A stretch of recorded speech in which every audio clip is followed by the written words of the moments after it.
ورحمۃ اللہ وبرکاتہ۔ الحمدللہ رب العالمین، الصلاۃ والسلام علی سید المرسلین وعلی آلہ وصحبہ اجمعین، اما بعد، قال اللہ تعالی اعوذ باللہ من الشیطان الرجیم، بسم اللہ الرحمن الرحیم، اقرأ باسم ربک الذی خلق، خلق الانسان من علق، اقرأ وربک الاکرم الذی علم بالقلم، علم الانسان ما لم يعلم۔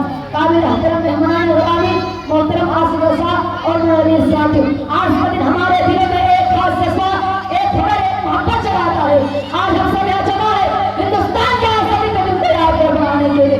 جیسے ہم آزادی کو بناتے ہیں، یہ دن صرف اسی کا دن نہیں، یہ دن ہمیں یاد دلاتا ہے کہ ہمارے بزرگوں نے کتنے سخت زیری، کتنے سخت بھائی، کتنے آنسو بہائے، کتنے خواب قربان کی تاکہ ہم ایک آزاد فضا میں سانس لے سکیں۔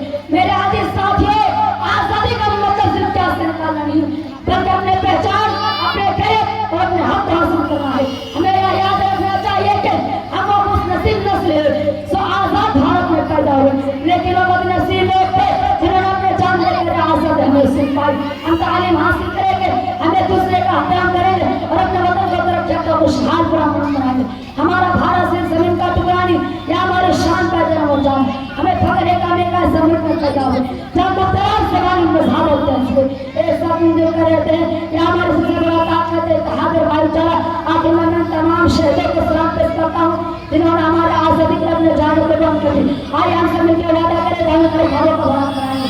وطن کی مٹی گوار رہنا ہم فرمائیں گے، وطن کی مٹی گوار رہنا ہم فرمائیں گے، تیرا نام روشن کریں گے، نہ کبھی تجھے جھکنے دیں گے۔ جے ہند، جے بھارت، السلام علیکم۔ اب اس کے بعد